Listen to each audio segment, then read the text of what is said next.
Então eu não tinha experiência anterior de empreendedorismo nenhuma, de fazer o negócio acontecer. O negócio, então, formalmente, a L mais M começou, como eu disse, em janeiro de 87.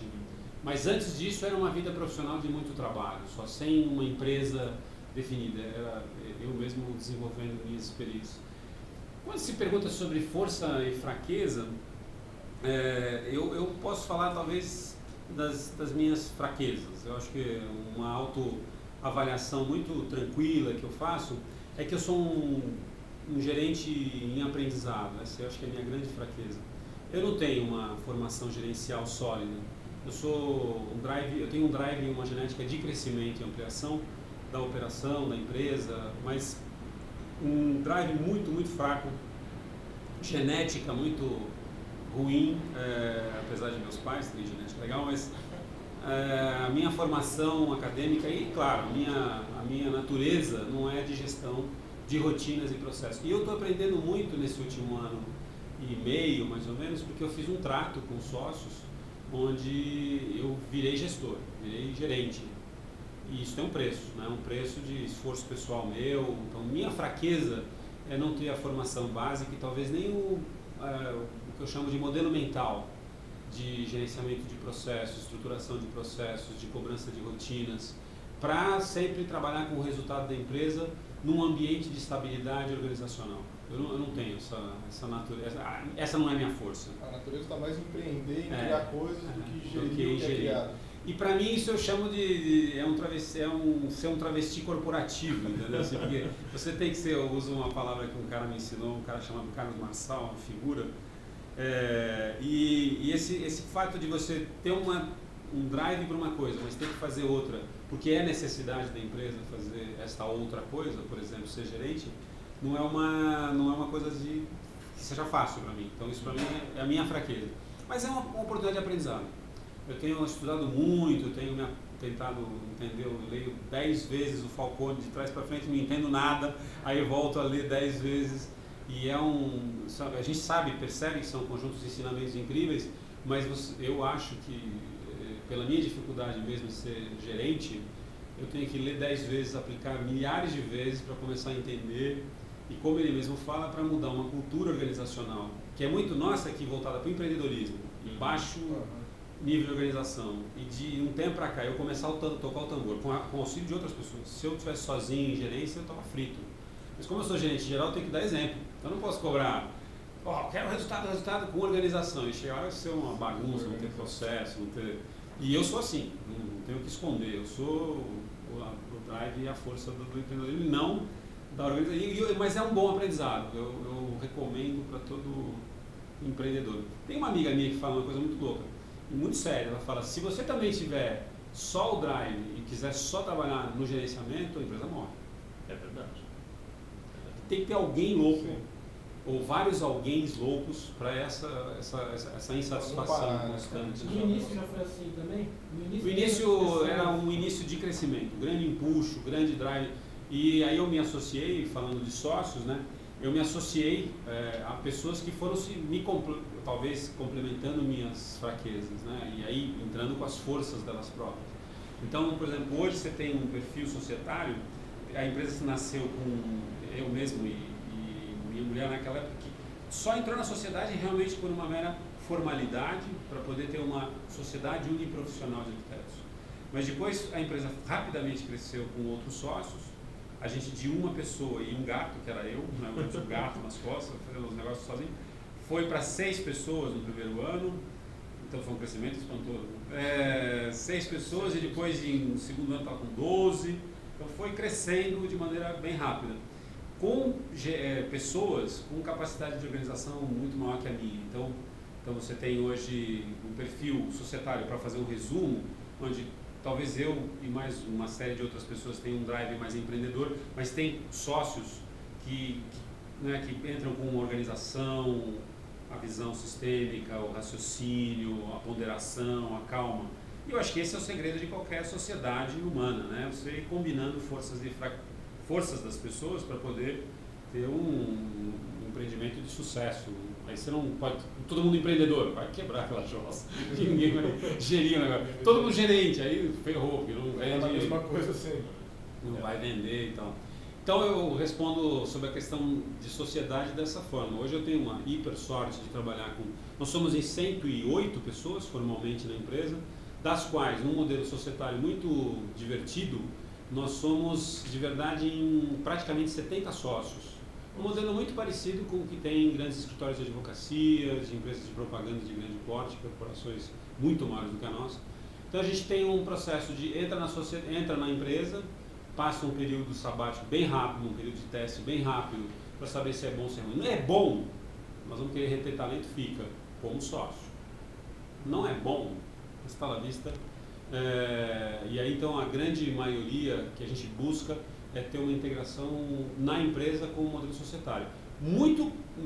Parece muito complexo, os ligamentos, os não ligamentos, como é que fica, mas de verdade é um modelo que por enquanto há 7 anos quase está funcionando. Distribui resultado, tem anos bons, tem anos ruins, mas está funcionando. Ela se mantém rígida, né, e crescendo. É interessantíssimo. É um modelo interessante. Eu acho que assim, todo mundo que quer falar sobre retenção de talento, uma das formas, né, de você fazer a retenção, eu acredito em colaboração humana para o desenvolvimento humano. Agora, se você não tiver uma dimensão de resultado que seja tripla, aqui dentro tem... O que é resultado para nós? Tem 3 componentes. O resultado é dinheiro no bolso, ambiente harmônico, cliente feliz. Não nessa ordem. Em geral cliente feliz, ambiente harmônico e dinheiro no bolso. Uma coisa tem que ser equilibrada com a outra. Mas se não tiver essa dimensão de resultado, você, na minha opinião, não tem uma empresa que pereniza. Às vezes você tem um excelente resultado financeiro, maravilhoso, em 3 anos você mata a empresa, todo mundo infeliz, todo mundo doente, cada um para um lado.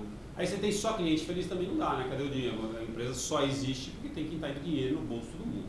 Não tem graça, né? E esse equilíbrio, dinheiro no bolso, ambiente harmônico, cliente feliz, não nessa ordem, tem que existir. Então, e aí com isso você vai juntando as pessoas, né? Tem uma pergunta que vocês fazem sobre recursos, né, que a gente possa ter. De verdade, a gente só levantou do chão puxando os próprios cabelos.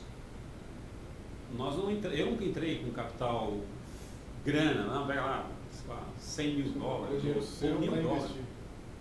Nunca. Assim, foi a geração de caixa. Prestar serviço, só a geração de caixa da prestação de serviço que foi dando sustentação. Nós nunca entramos em financiamento de nada bancário, para nada, em termos de crescimento e expansão, a não ser para as coisas agora do dia a dia, que são, sei lá, vou fazer um troca de parque tecnológico, de informática, não vou usar o meu dinheiro no caixa, vou tomar dinheiro emprestado, que é mais barato, mas aí a análise de custo-eficácia, né?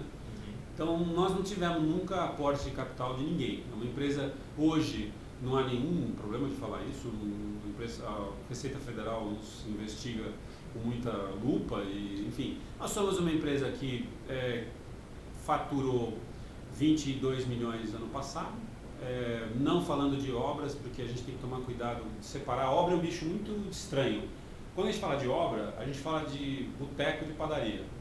Entra um monte de dinheiro, mas não necessariamente é seu. Então assim, você tem que comprar material e mão de obra. Então a obra tem que ser outro animal. A gente sonha, nós estamos falando sobre um crescimento muito forte esse ano, projetado. Queremos ir para os 30 milhões, porque a meta é muito ambiciosa, mas na verdade é porque entra o componente obra. Então uma obra aumenta o faturamento exponencialmente, né? Você trabalha de forma segmentada. Tem que ser, porque assim, se você ficar misturando os resultados de cada uma das unidades, então nós temos projeto, plano de diretores, estudo de viabilidade, projeto de arquitetura e complementares, tem a obra, tem incorporação tecnológica e tem manutenção. E ambientação, uns componentes dentro do jogo. Se a gente não separar as caixinhas e falar quem está dando resultado e quem não está dando, claro, tudo comunicante, né? Mas não adianta você também dar, isso aqui está dando resultado. Se não começa a dar resultado aquele negócio durante o tempo que alguma coisa está errada, precisa parar o jogo, né? Quando se fala sobre se teve algum evento de disparo para iniciar o negócio, não consigo enxergar nada a não ser os clientes mesmo. Quer dizer, eu tive uma sorte imensa.